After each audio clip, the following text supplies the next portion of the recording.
Assalamualaikum warahmatullahi wabarakatuh. Nah, kembali lagi saya akan membacakan tilawah juz 23 ya. Ya, benar, juz 23.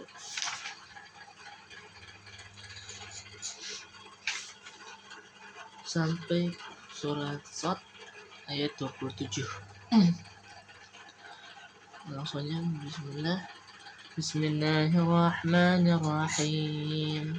وما خلقنا السماء والأرض وما بينهما باطلا ذلك ظن الذين كفروا فويل للذين كفروا من النار أم نجعل الذين آمنوا وعملوا الصالحات كالمفسدين في الأرض أم نجعل المتقين كالفجار كتاب أنزلناه إليك مبارك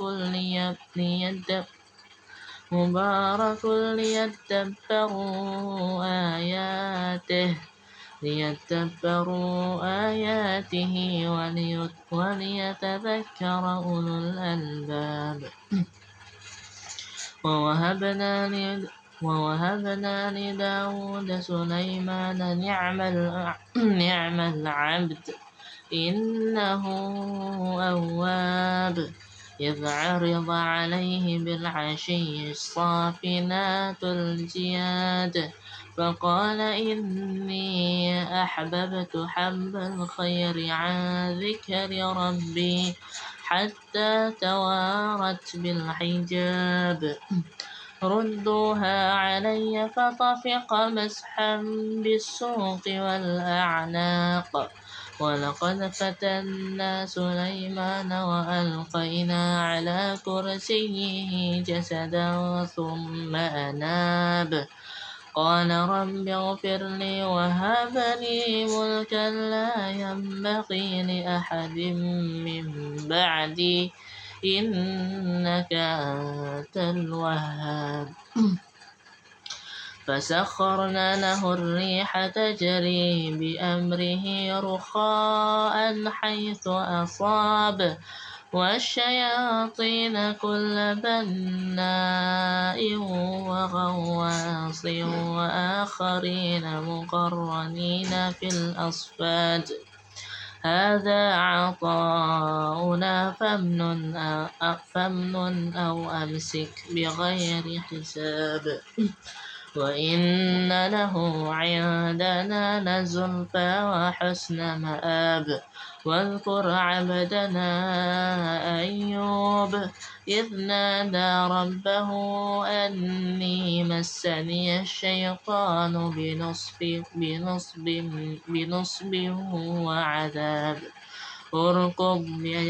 اركض برجلك هذا مغتسل بارد وشراب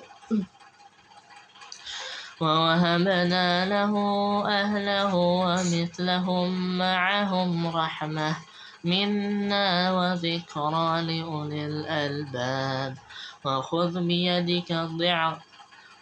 بيدك ضغثا فاضرب به ولا تحنث إنا وجدناه صابرا نعم العبد إنه أواب واذكر عبادنا إبراهيم وإسحاق ويعقوب أولي الأيدي والأبصار إنا أخلصناهم بخالصة ذكر الدار وإنهم عندنا لمن المصطفين الأخيار واذكر إسماعيل واليسع وذا الكفل وكل من الأخيار هذا ذكر وإن للمتقين لحسن مآب جنات عدن مفتحة لهم الأبواب متكئين فيها يدعون فيها بفاكهة كثيرا وشراب وعندهم قاصرات الطرف أتراب هذا ما توعدون ليوم الحساب إن هذا لرزقنا ما له من نفاد هذا وإن للطاغين لشر مآب جهنم يصلونها فبئس المهاد هذا فليذوقوه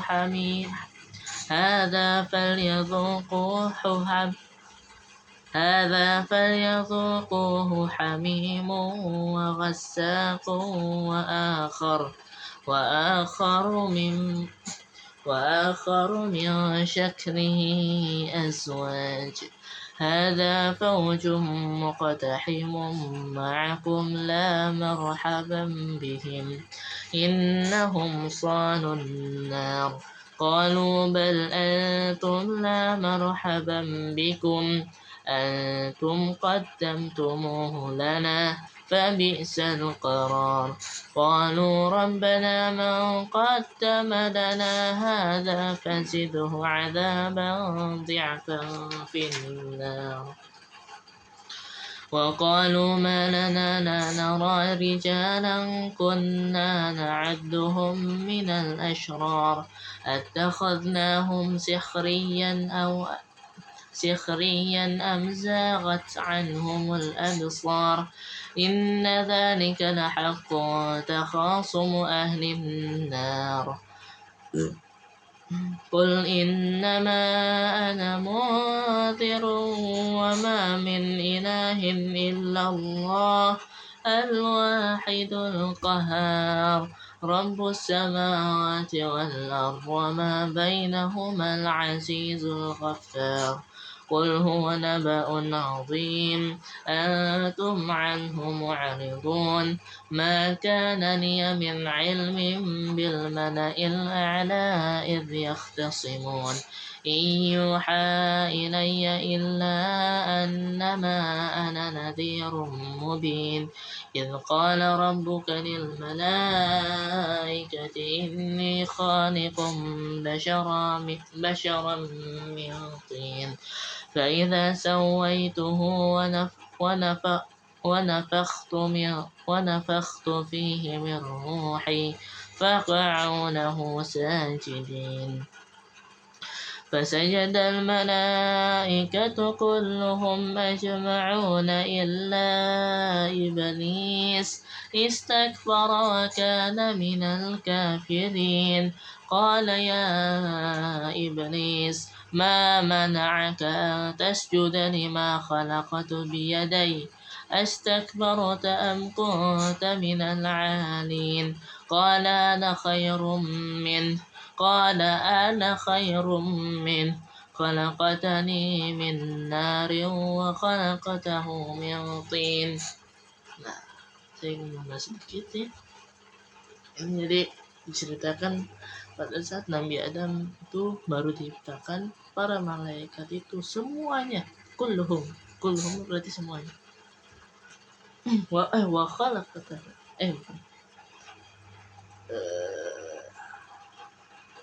ya, fasajadal malaikatu kulluhum berarti semuanya, termasuk iblis, karena iblis itu termasuk malaikat dulunya. Bahkan Azazil itu termasuk pemimpinnya malaikat. Tapi apa? Iblis menolak dengan sombong, mengatakan saya lebih baik daripada kalimat sombong, takabur. Karena dia diciptakan karena saya diciptakan dari api sedangkan dia dari tanah. Itu kalimat sombong. Padahal sudah diperintahkan oleh Allah untuk sujud. Jadi kita harus tidak sombong. Itu pesan intinya. Bismillah. Qala fakhruj minha fa innaka rajimun wa inna 'alaika la'nati ila yaumiddin. Dan iblis itu dilaknat sampai ila yaumiddin, sampai hari pembalasan. قال رب فأنظرني إلى يوم يبعثون قال فإنك من المنظرين إلى يوم الوقت المعلوم قال فبعزتك لأغوينهم أجمعين إلا عبادك منهم المخلصين قال فالحق والحق أقول لأملأن جهنم منك وممن تبعك منهم أجمعين قل ما أسألكم عليه من أجر وما أنا من المتكلفين إن هو إلا ذكر للعالمين ولا تعلمن نبأه بعد حين.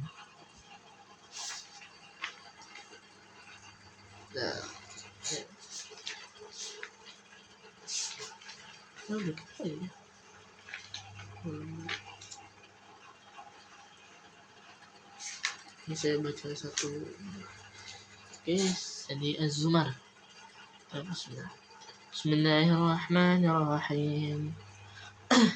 تنزيل الكتاب من الله العزيز الحكيم إنا أنزلنا إليك الكتاب بالحق فاعبد الله مخلصا له الدين ألا لله الدين الخالص والذين اتخذوا من دونه أولياء ما نعبدهم إلا ليقربونا إلى الله زلفى إن الله يحكم بينهم فيما هم فيه يختلفون إن الله لا يهدي من هو كاذب كفار لو أراد الله أن يتخذ ولدا لاصطفى مما يخلق ما يشاء سبحانه هو الله الواحد القهار خلق السماوات والأرض بالحق يكور الليل على النهار ويكور النهار على الليل وسخر الشمس والقمر كل يجري لأجل مسمى ألا هو العزيز الغفار. Sadaqallahul-Azim. 1, 2, 3. Ya, 3 halaman lagi kita lanjut besok. Oke, sepertinya tinggal maksudnya 4 golongan sifat lagi. Nah, ya itu dia. Ya itu kan kemarin kita sudah bahas sifat wajib bagi Rasul.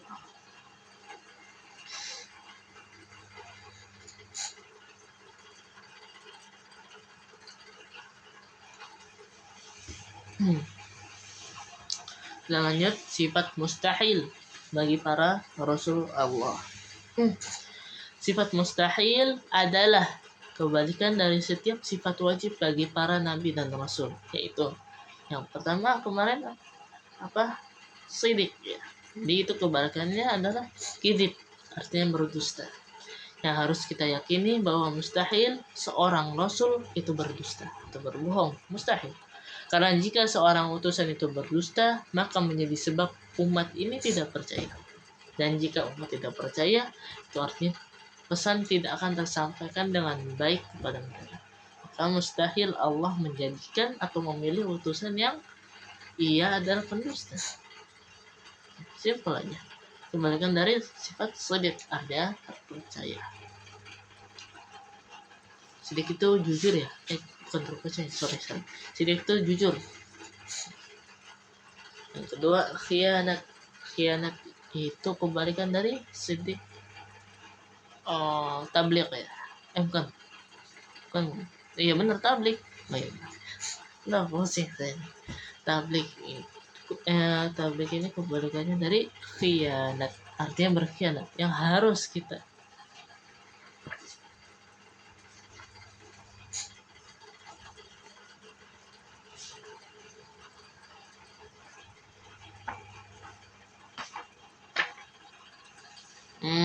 kebalik ini.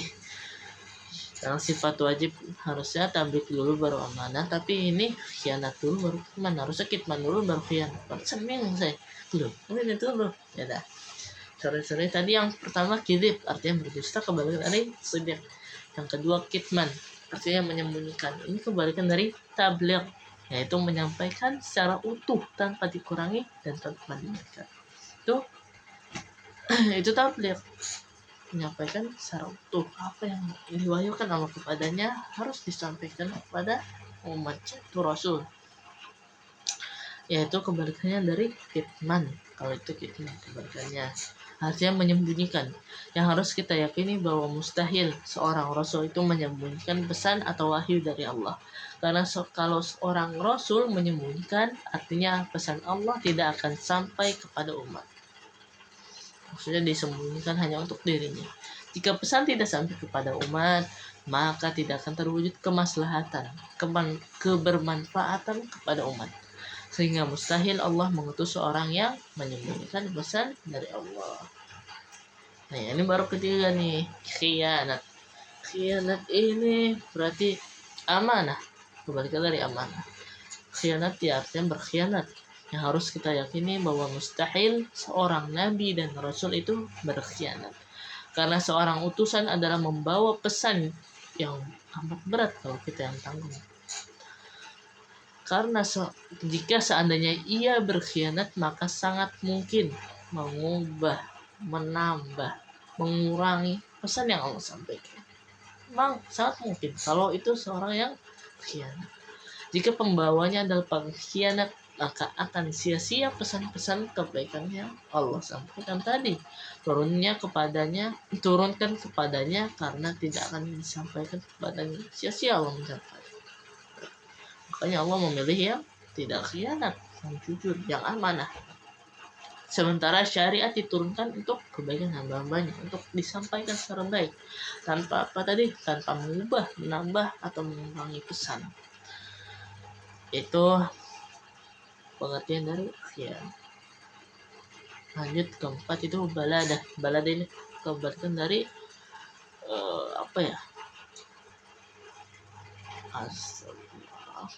cerdas. Tapi saya mau minum dulu dah. Aduh lupa. Oh iya, Fatonah. Lupa ya. Baru kemarin. Baladah itu kebalikan dari Fatonah. Fatonah itu cerdas. Artinya sedangkan kebalikannya baladah, artinya lambat dalam berpikir ataupun bodoh. Yang harus kita yakini bahwa mustahil seorang utusan Allah itu lambat di dalam berpikir dan tidak cerdas. Cerdas ini tidak hanya dalam agama saja, seperti yang saya sampaikan kemarin dalam berdebat. Karena Nabi Nuh itu didebat oleh kaumnya. Terus dalam menyampaikan harus cerdas, bagaimana cara menyampaikannya harus benar, harus baik, tidak dengan kasar, memaksa dan sebagainya. Itu harus kecerdasan yang di luar agama. Ini ilmu sosial ya. Makanya tidak hanya cerdas dalam agama kalau Rasul dan Nabi itu bahkan sempurna akalnya. Karena tugas seorang utusan adalah membawa pesan dari Allah, memahami, kemudian menyampaikan kepada umat. Jika seorang utusan tidak cerdas, akan sulit untuk menerima pesan dan menyampaikan. Maka mustahil bagi Allah untuk mengutus seorang utusan yang tidak cerdas. Yang kelima, adabul ismah, artinya tidak terjaga dari salah dan dosa. Yang kemarin adalah ismah. Adalah kebalikan dari sifat ismah adalah adamul ismah atau ghairul ma'sum. Artinya yang harus kita yakini bahwa mustahil utusan Allah itu tidak bersifat ismah atau tidak maksum. Maksum itu sama, terbebas dari dosa dan kesalahan. Karena kalau seseorang utusan itu dia maksum, sangat mungkin melakukan dosa dan salah sehingga tidak pantas lagi untuk menjadi suri tauladannya bagi umatnya, menjadi panutan bagi umatnya.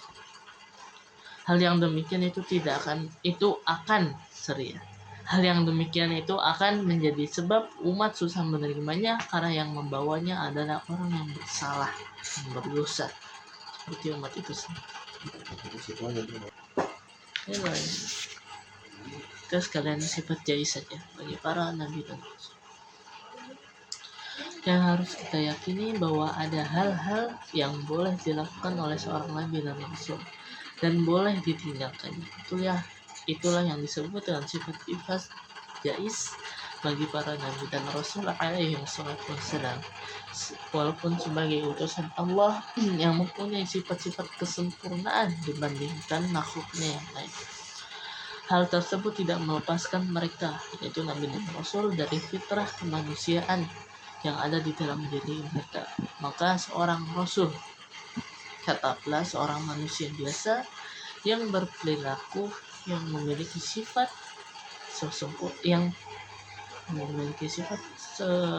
lebih sempurna daripada makhluk Allah yang lain. Seorang rasul maka seorang rasul tetaplah sebagai seorang manusia biasa yang berperilaku sebagaimana manusia lainnya, tetapi mereka diberi pesan atau wahyu oleh Allah. Para Rasulullah juga memiliki sifat-sifat dan aktivitas sebagaimana manusia kebanyakan. Itulah yang disebut sifat jais. Seperti halnya manusia biasa, seperti sifat jais itu makan, minum, tidur, menikah, sakit dan sebagainya. Karena sekali lagi nabi dan rasul itu manusia biasa, tapi dilengkapi kesempurnaan yang tidak dimiliki makhluk lain. Akan tetapi itu semua dengan ketentuan bahwa sifat-sifat atau perilaku tersebut tidak mengurangi derajat kemuliaan kenabian atau kerasulan mereka di mata manusia. Adapun sifat yang bertentangan atau merendahkan derajat rasul kerasulannya, maka itu masuk di dalam sifat mustahil bagi rasul, seperti gila, punya penyakit yang menjijikan dan lainnya.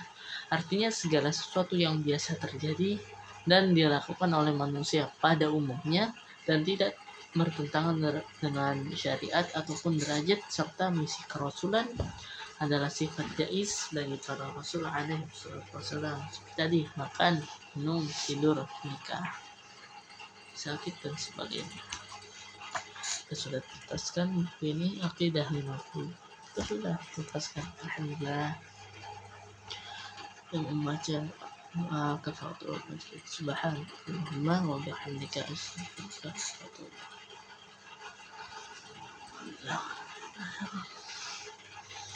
Nggak nyangka tamat aja nih Aqidah 50.